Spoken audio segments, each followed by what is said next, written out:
They told us growing old would bring wisdom, peace, and a slower, more grateful pace of life.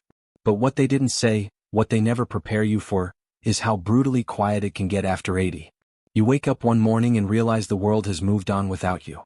No more deadlines to meet, no early morning alarms, no kids tugging at your sleeves, and no one asking what's for dinner. At first it seems like peace. But soon enough it begins to feel like emptiness. You look around and find yourself alone, not just physically but in spirit. You begin to miss the noise, the chaos, the interruptions, the conversations you once took for granted. This is the silent pain of aging loneliness, and it's more common than most care to admit. There's a man named Rajiv who turned 83 this year. For most of his life he was surrounded by people, employees, neighbors, grandchildren.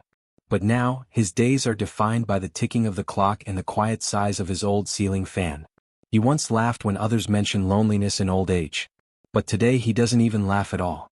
Not because he's sad, but because there's no one around to laugh with. When he wakes up, there's no good morning. When he cooks his food, no one tastes it. And when he watches TV, he's not watching with anyone. It's just him and the stillness. For those of us lucky enough to live past 80, this experience isn't rare, it's real. And it demands honesty, not sugarcoating. One of the hardest things about aging past 80 is how relationships fade, not because of fights or falling out, but because of time. Friends who once sat beside you in school now lie beneath headstones. The neighbors who used to share jokes over fences have moved, fallen ill, or simply disappeared into their own routines. And your children, if you have them, are so consumed with survival, work, their kids, bills, they forget the person who once stayed up all night when they had a fever. It's not that they don't care, it's that they're drowning too. You understand it, but that doesn't make the silence any easier to bear.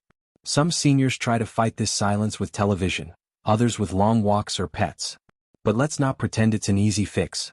Loneliness is not about being alone for a few hours, it's about feeling invisible, forgotten, and disconnected from the rest of the world. You may live among people and still feel like a ghost, floating through spaces where your presence is no longer acknowledged. You could scream and no one would hear. This is a loneliness that crushes the soul, not in one blow but in slow, painful drips over time. And yet, so few people talk about it. It's not just emotional, it's physical too. Loneliness after 80 has been linked to faster cognitive decline, weaker immunity, and even earlier death. The body responds to isolation as it would to a threat. Your heart beats differently, your sleep pattern is disrupted, and your appetite wanes. You start losing interest in even the small joys. Tea at sunset, a favorite book, music that once moved you. The world begins to feel dim, not because it's changed, but because your spark is fading under the weight of invisible suffering. And still you try to keep going. But just when you think loneliness is the worst of it, life throws you another curveball. Your own body begins to betray you. Once you could carry bags of groceries, climb stairs without thinking, or even dance at weddings. Now just getting out of bed can feel like a mission. You become hyper-aware of every ache, every twitch. There's a new doctor every month. A new pill every week. Your medical calendar starts to look more packed than your social one. Suddenly your full-time job isn't living, it's managing your health. And it's exhausting. You may try to stay active, stretch, eat healthy, but aging has its own agenda. You forget names, misplace keys, repeat stories. And even when your mind is sharp, your joints may not agree. Tasks that once took minutes now demand planning and rest afterward. You walk into a room and can't remember why. You struggle with buttons on a shirt. And yet, the world outside expects you to be cheerful and grateful just to be alive. They don't see the daily battles, the small humiliations of asking someone younger to help tie your shoelaces, to read the fine print on a label, or to carry your bag. But what truly hurts is that no one warns you how friendships begin to vanish. At 80, making new friends feels harder than ever. Most people your age are either too tired, too unwell, or too set in their ways. And younger people? They don't have time. They live fast, talk fast, and barely glance at you when you speak. You might sit next to someone in a waiting room or walk past another senior in the park, but rarely do you strike up a connection. You think about the friends you've lost, not just to death but to dementia, distance, or depression. And the ones who are still alive. Sometimes they're too broken to reach out either.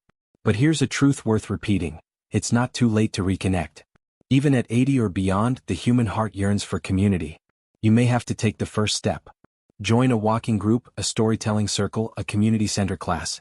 Even if your legs ache and your voice trembles, connection doesn't knock on your door. You have to open the door and go looking for it. Will everyone respond with warmth? No. But 1 out of 5 might. And that one could become your lifeline. Courage after 80 isn't about climbing mountains. It's about saying hello to a stranger. Still, another brutal truth waits around the corner. The sense of purpose starts to fade. For most of your life you had a role. Parent, provider, teacher, builder. Now, when no one needs you the same way, you begin to question your value. You wake up and ask, why? Why get dressed? Why make the bed? Why eat a proper meal if no one's coming over? When purpose disappears, depression creeps in. And it's subtle. You don't cry. You just stop doing. You stop reaching. You stop caring. But let me tell you something important. Purpose isn't gone, it's just changed shape. Maybe now it's not about raising children but about inspiring them. Maybe your stories, your mistakes, your wisdom, that's your new gift. Maybe volunteering at a school, mentoring a teenager, or just being the friendly face in your building's lobby, that is your mission now. Aging doesn't erase your worth. It simply rewrites it. And the beauty is, you get to choose how that story goes. Then comes the hardest truth of all. No one is coming to save you.